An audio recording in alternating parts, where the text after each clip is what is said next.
प्रभु यीशु में प्यारे बहन और भाइयों, आप सबको जय मसीह की। और मैं खुदावन से दुआ करता हूं कि आप सब लोग खैरियत से होंगे और परमेश्वर का धन्यवाद दें कि उसने आज हमें एक और नया समय दिया कि हम उसके पास आएं और उसके पवित्र और मधुर वचन को सुने। खुदावन का शुक्र करते हैं कि वो हम गुनाहगारों को बार बार मौका देते हैं कि हम उनके नज़दीक आएं और अपने अपराधों को क्षमा मांगे।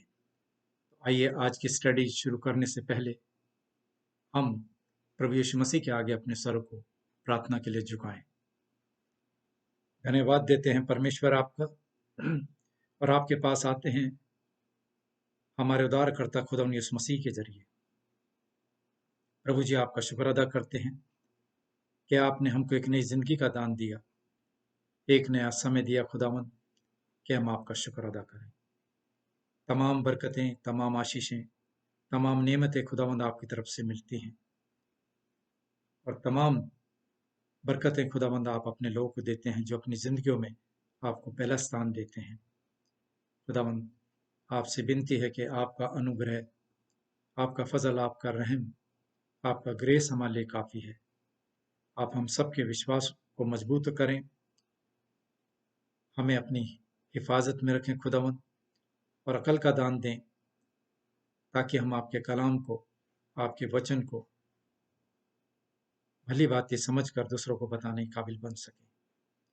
खुदावंद, हम आपका शुक्र करते हैं जितने लोग इस स्टडी से जुड़ते हैं खुदावंद, जो लोग इस स्टडी में भाग लेते हैं, परमेश्वर आप उनको आशीष दें और उनको इतनी हिम्मत दें कि वो आपके वचन को दूसरों तक बताने के काबिल बन सकें।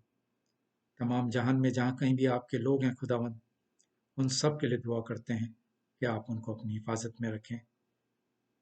खासकर नौजवान बच्चों के लिए, माता पिताओं के लिए दुआ करते हैं खुदावंद कि आप उनको इतनी हिम्मत दें कि वो अपने बच्चों की परवरिश प्रभु आपकी निगरानी में कर सकें। तमाम जहान में सुलह कायम के लिए दुआ करते हैं प्रभु, और इस स्टडी को खुदावंद आपके सुपुर्द करते हैं, और इस स्टडी के लीडर आप हैं खुदावंद। अपनी गलतियों के लिए माफ़ी मांगते हैं और ये प्रार्थना मांगते अपने उद्धारकर्ता प्रभु यीशु मसीह के नाम से, आमीन।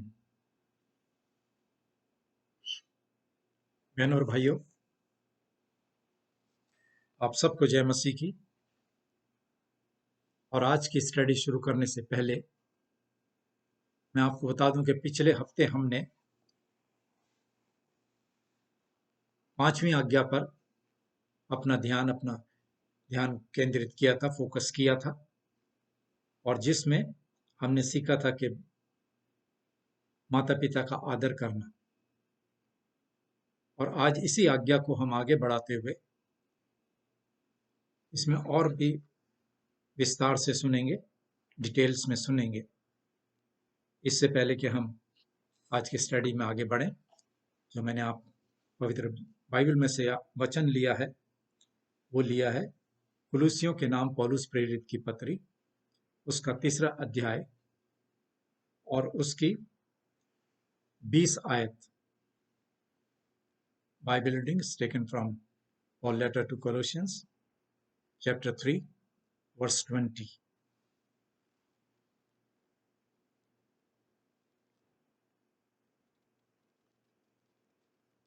पौलुस कहते हैं, हे बच्चों, सब बातों में अपने माता पिता की आज्ञा का पालन करो, क्योंकि प्रभु इससे खुश होता है। बच्चों के लिए कि सब बातों में अपने माता पिता का, उनको आदर करना, उनको सम्मान देना है, क्योंकि इससे प्रभु खुश होते हैं, प्रसन्न होते हैं। तो ये आज्ञा थी जिसमें हमने देखा कि आज्ञा मानने से माता पिता ही नहीं, माता पिता तो खुश होते, मगर परमेश्वर सबसे पहले खुश होते हैं।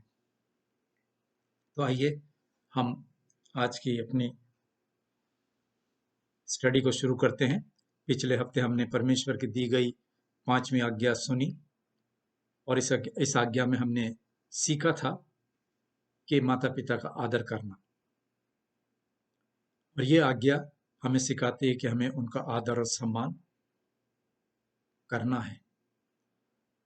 तो अजीजों, आज हम इसी हुक्म के बारे में और ज़्यादा डिटेल्स में विस्तार में जानेंगे कि बच्चों की आज्ञा मानने का क्या मतलब है, what it means for children to obey. आज फिर से हम जो हासिल करने की उम्मीद करते हैं वह ये है कि पांचवी आज्ञा हमें ये सिखाती है कि हमें अपने पुराने स्वभाव, हमारा जो पुराना जीवन था, उसको मारना है और नए जीवन, नई आत्मा में जी उठना है। पुराने मनुष्य तत्व को मार के नए मनुष्य तत्व में हमें आना है। और यही सच्चा परिवर्तन या बदलाव है कि हम पुरानी जिंदगी को छोड़ के, अंधेरे को छोड़ के रोशनी में आए। अब सवाल यह है कि पुराना स्वभाव या पुराना मनुष्य तत्व का मरना क्या है।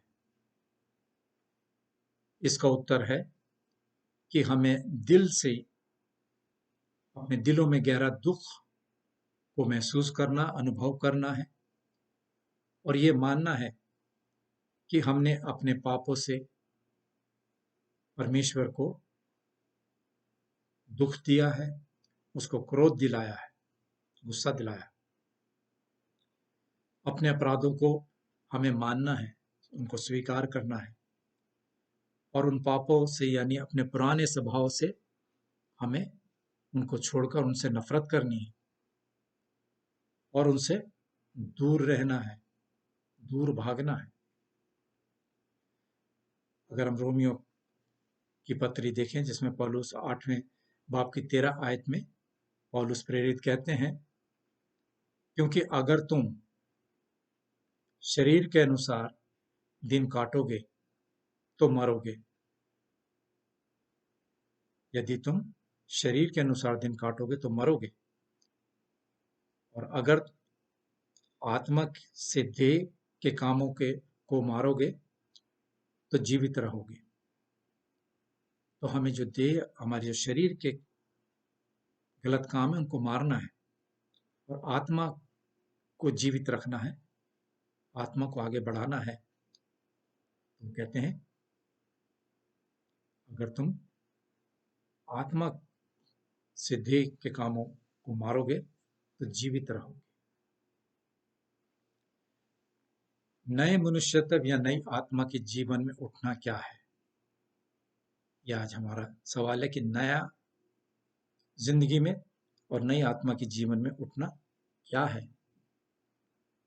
इसका जवाब यह है कि ये हमारे दिलों में मसीह द्वारा परमेश्वर में आनंद है, खुशी है और प्रेम में मसीह द्वारा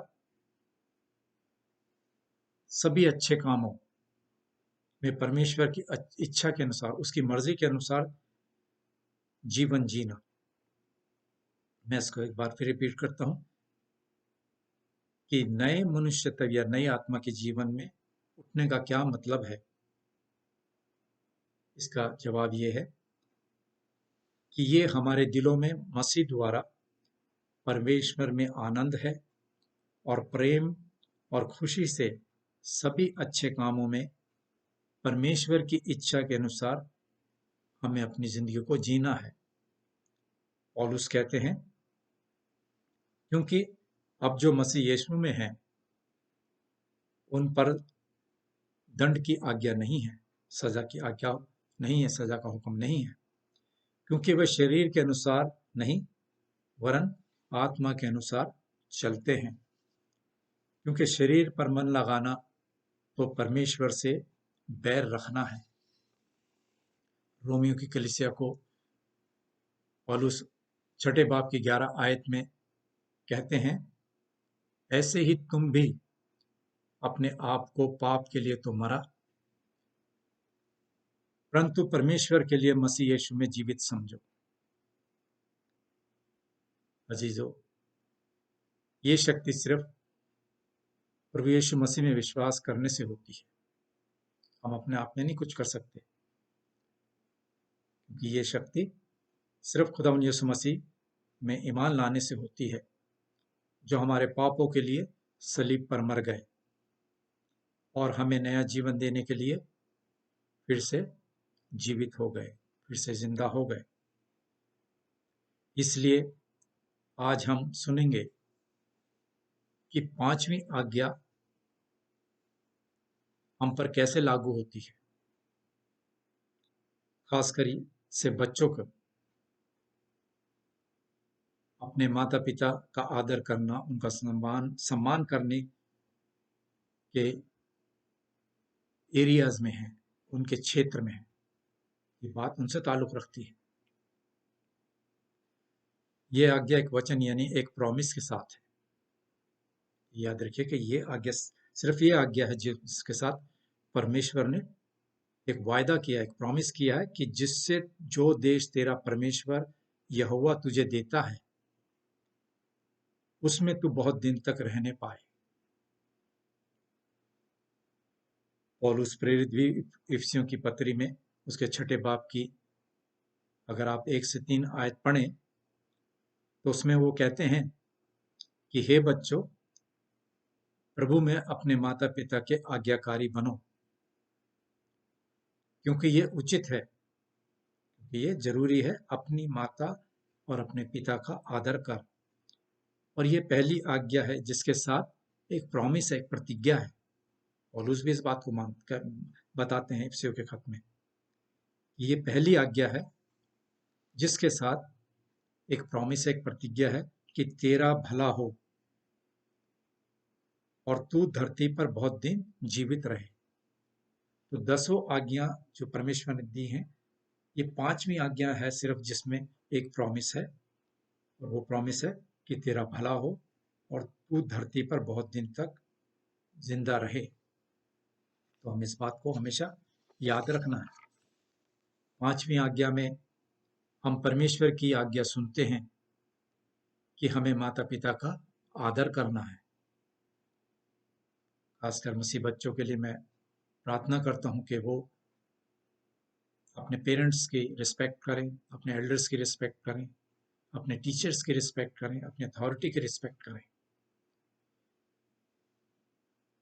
कुलुस्सियों जो कि मैंने अभी 3 अध्याय की 20 आयत के विषय में संदर्भ में हम इस हुक्म को खासकर बच्चों पर लागू करेंगे। बच्चों का माता पिता के लिए सच्चा आदर सम्मान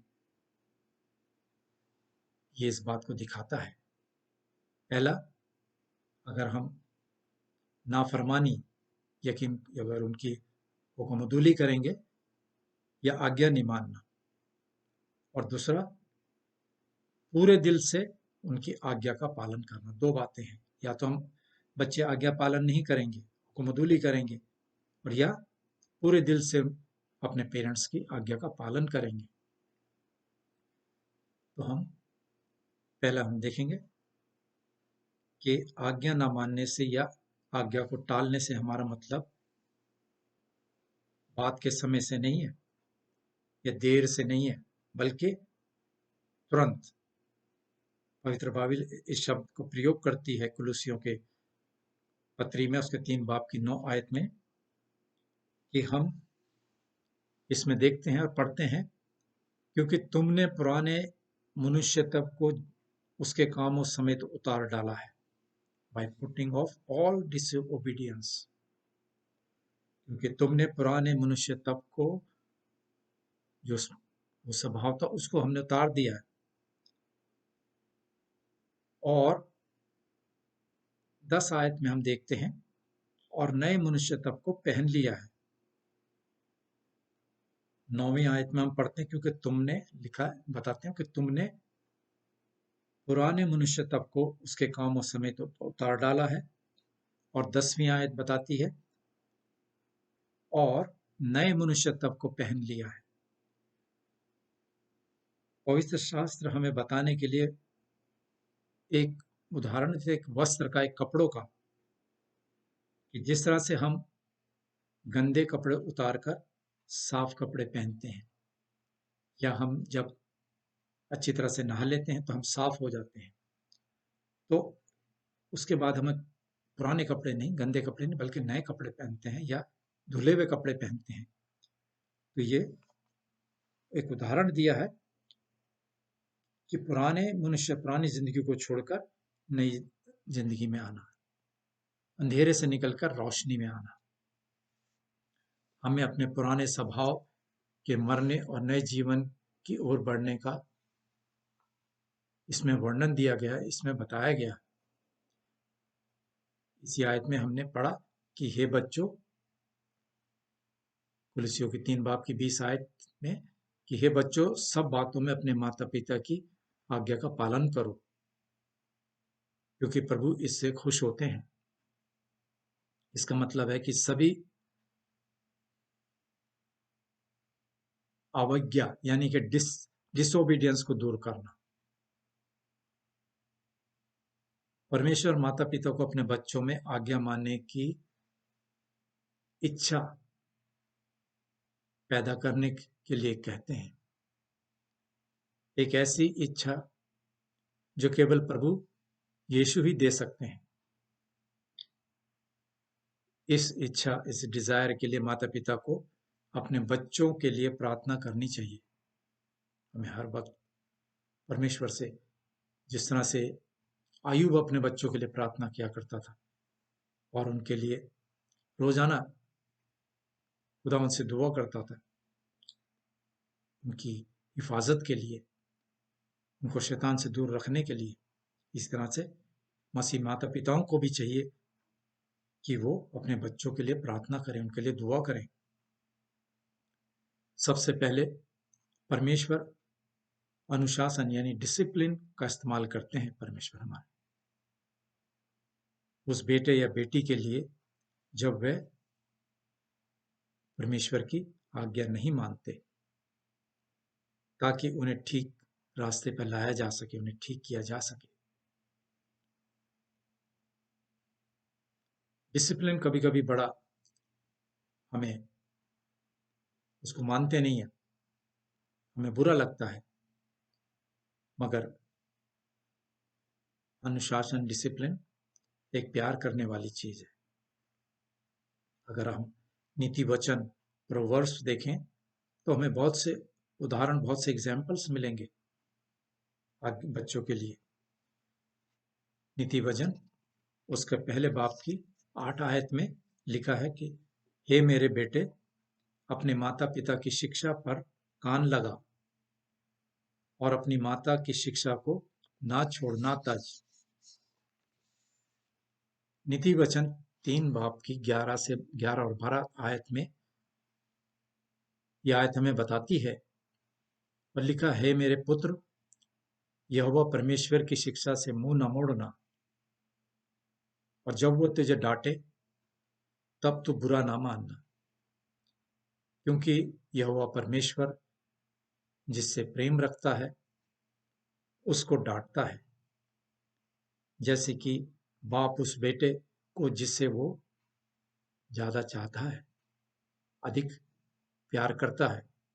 इस तरह से परमेश्वर भी हमें गलत रास्ते पे जाने से हमारी ताड़ना करते हैं, हमें रोकते हैं। इफिसियों के नाम पौलुस प्रेरित की पत्री उसके 6 बाब की 4 आयत हमें बताती है और लिखा है माता पिता के बारे में, बच्चों को प्रभु की शिक्षा और चेतावनी देते हुए उनका पालन पोषण करो। ये माता पिता के लिए कि हमें शुरू से ही बच्चों को किस तरह की तालीम देनी है, किस तरह से उनको उनकी परवरिश करनी है।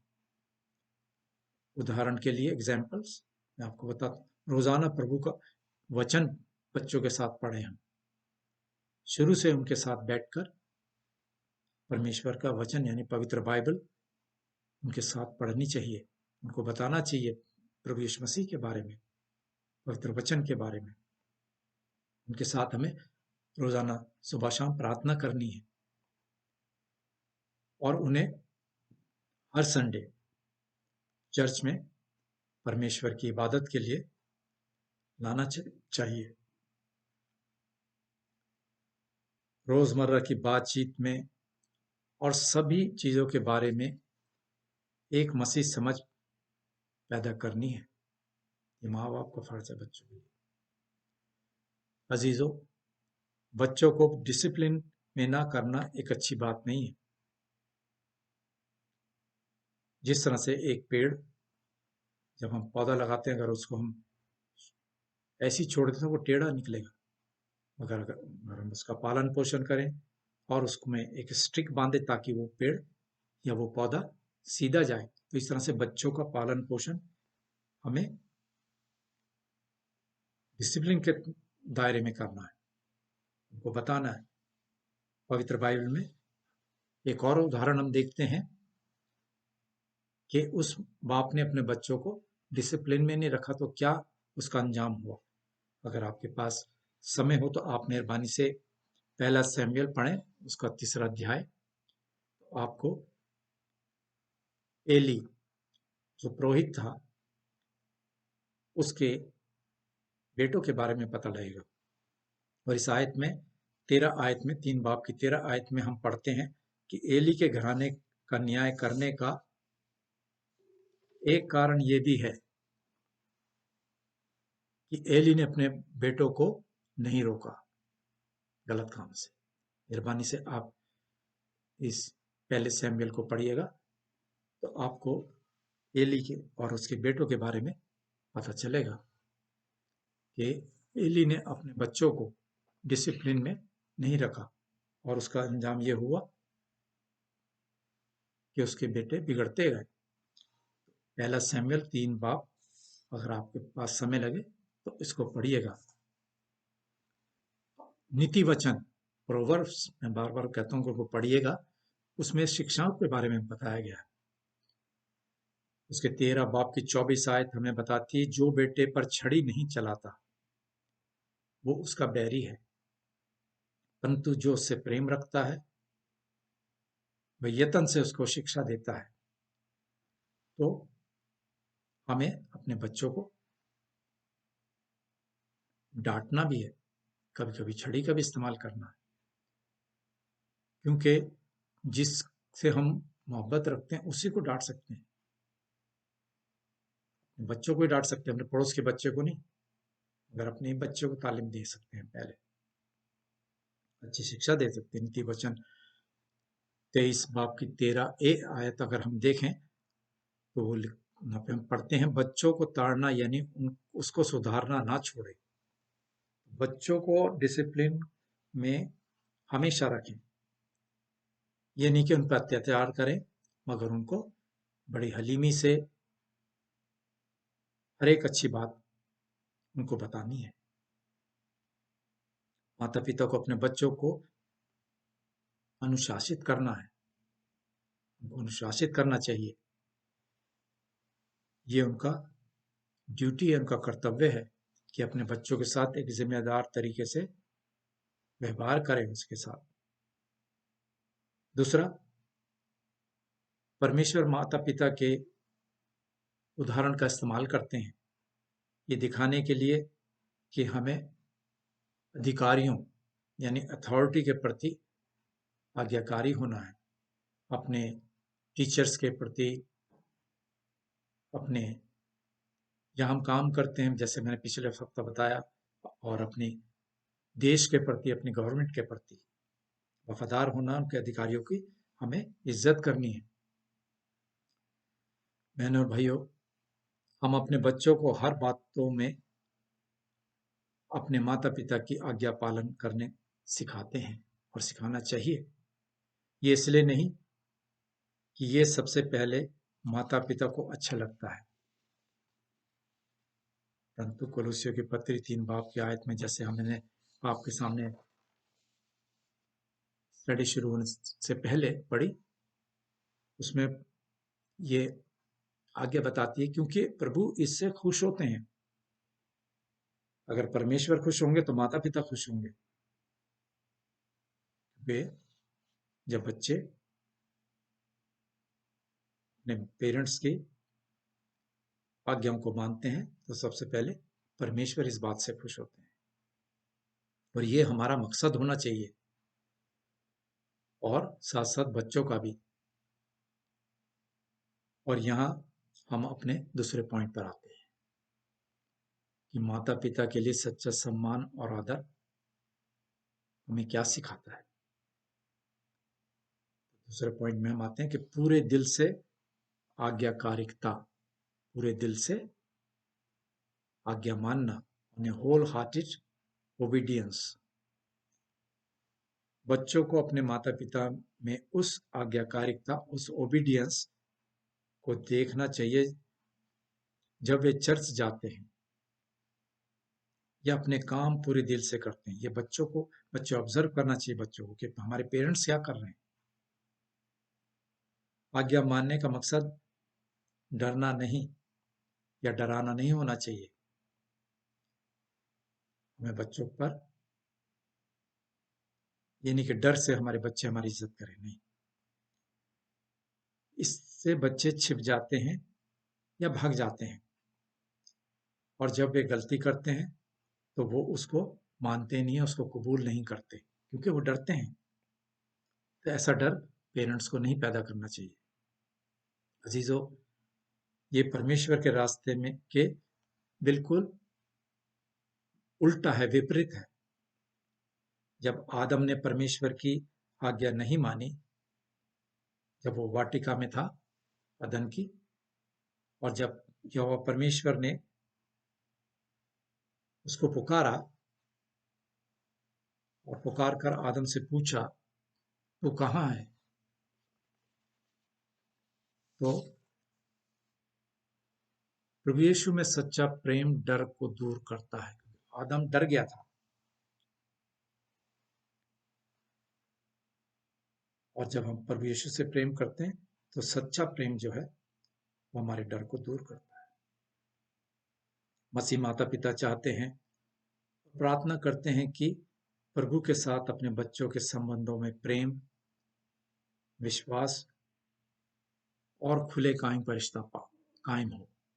बच्चों में उनके माता और पिता के संबंध, प्रेम, आपस में प्रेम हो, उनमें दोनों में एक ट्रस्ट हो, एक विश्वास हो, और एक खुलेपन से हम ये बच्चे पेरेंट्स के पास आए या पेरेंट्स बच्चों से खुलेपन से बातचीत करें। एक ऐसा रिश्ता कायम हो। माता पिता भी इस बात को महसूस करते हैं कि परमेश्वर उनका इस्तेमाल करते हैं, और इसलिए बच्चों को भी इस बात को सोचना है और बड़े पेशेंस से, धैर्य से उनकी कमजोरी और दुर्बलताओं को समझें। ये नहीं कि पेरेंट्स परफेक्ट हैं, नहीं, उनकी भी शॉर्टकमिंग्स है, उनकी भी कमजोरी है। तो बच्चों को इस बात का एहसास होना चाहिए। और आज का जो हमारा प्रभु का दिन 39 है, वो हमें साफ रूप से बताता है 5वीं आज्ञा का क्या मतलब है, क्या अर्थ है, कि हम अपने माता पिता का आदर, प्रेम और उनमें विश्वास रखें। ये 3 बातें मेहरबानी से याद रखिएगा कि माता पिता का रिस्पेक्ट, उनका आदर सम्मान, उनसे प्रेम और उनमें विश्वास रखें। और ये 3 शब्द पूरे दिल से आज्ञाकारिता को धारण करने के सार यानी कि एसेंस है, निचोड़ है। ये 3 शब्द जो मैंने आपके सामने पढ़े, आदर, प्रेम और विश्वास, यही ओबीडियंस का एक एसेंस है, यही आज्ञा मानने का एक सार है। आदर, प्रेम और आज्ञाकारिता, जिसको फेथफुलनेस कहते हैं, और ये सब दिल से आती है। ये किसी को जोर जबरदस्ती नहीं, बल्कि ये एक ऑटोमेटिक दिल से आती है। और विश्वास का हृदय जो खुद को प्रभु के प्रेम में जाहिर करता है। बहनों और भाइयों, बच्चे माता पिता के लिए परमेश्वर का एक उपहार है, एक गिफ्ट है जो बच्चे माता परमेश्वर उनको देते हैं। वो एक गिफ्ट है उनके लिए। सबसे पहले वे परमेश्वर के बच्चे हैं, हमारे नहीं, पेरेंट्स के नहीं, बल्कि सबसे पहले हमें ये सोचना चाहिए कि परमेश्वर ने हमारे को गिफ्ट दिया, ये गिफ्ट किसकी तरफ से आया? परमेश्वर की तरफ से। सबसे पहले बच्चे परमेश्वर के हैं। और बपतिस्मा इसी बात को जाहिर करता है, यही बात दिखाता है कि हम बच्चों को सिखाने के लिए जो कुछ भी कर सकते हैं वो करने की एक प्रतिज्ञा करते हैं, कि वाव लेते हैं कि हम बपतिस्मे के समय बच्चों की परवरिश की एक प्रतिज्ञा करते हैं, एक वाव लेते हैं और उसे मुक्ति यानी सैल्वेशन का मार्ग सिखाते हैं। माता पिता चाहते हैं कि हमारे बच्चों को ये मिले जो प्रभु यीशु मसीह में हमारे पास है। मसीह के जरिए से परमेश्वर में एक पूरा खुशी भरा दिल और परमेश्वर की इच्छा के अनुसार जीने के लिए प्रेम और आनंद हो। माता पिता आपके पास, ये मैं बात अब माता पिता को के लिए संबोधित करता हूं, उनको बताता हूं कि माता पिता आपके पास ये एक अथॉरिटी, ये अधिकार परमेश्वर की तरफ से दिया गया है कि हमें अपने बच्चों की परवरिश कैसे करनी है। ये अधिकार, एक पेरेंट्स होने का अधिकार परमेश्वर की तरफ से हमारे को दिया गया है। हम तो सिर्फ बच्चों के संरक्षक हैं, उनके कस्टोडियन हैं। जब बच्चे बड़े हो जाते हैं तो वो अपने अपने रास्ते पे चले जाते हैं, या जब हमारी बेटियां बड़ी हो जाती हैं, जब तक वो हमारे पास रहती है वो हमारी जिम्मेवारी है, कर हमेशा की जिम्मेवारी है। मगर जब वो हम उनके एक कस्टोडियन थे, जब शादी हो जाती तो उनका पति, उनका हस्बैंड ही उनका कस्टोडियन है। आप अपने बच्चों को आगे करते ओबीडियंस का आदेश इसलिए नहीं देते कि वो अब बड़े हैं या आप होशियार हैं या आप काफी एजुकेटेड हैं। माता पिता को ये नहीं सोचना है क्योंकि हम, कि हमारे ये अधिकार है क्योंकि हम बड़े हैं उनसे, या समझदार हैं या होशियार हैं। नहीं, लेकिन आप अपने बच्चों को आज्ञा मानने के लिए शिक्षा देते हैं, क्योंकि परमेश्वर ने आपको ये रिस्पॉन्सिबिलिटी दी है, ये जिम्मेवारी दी है एक माता पिता के रूप में।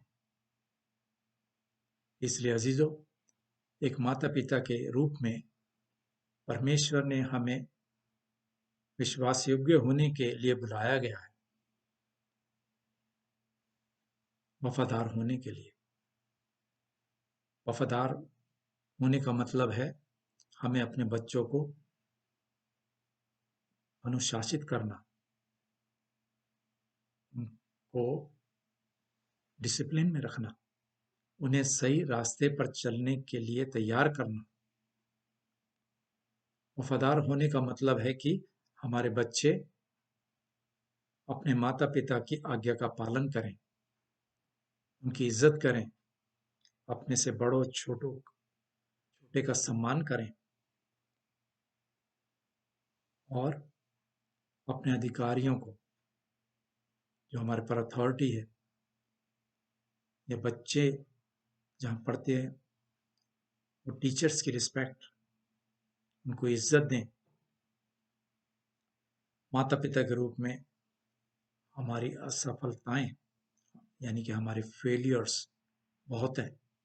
माता पिता कंप्लीट नहीं है, वो भी पापी है। इसलिए हमारे पाप भी हैं हमारे साथ। हम अपने पुराने जीवन के लिए वैसे नहीं मरे जैसे हमें चाहिए था, और ना ही नया जीवन जिया जैसे हमें जीना चाहिए था। मैं एक बार इस बात को रिपीट करता हूं कि माता पिता में भी खामियां हैं। जैसे उन्होंने पुराना जीवन जिया वैसे ही नहीं, नया जीवन जैसे जीना चाहिए वैसे उनको जीना चाहिए था, पुरानी जिंदगी को छोड़ के नए जीवन में। लेकिन बहनों और भाइयों, हमारे पास एक है, हमारा एकमात्र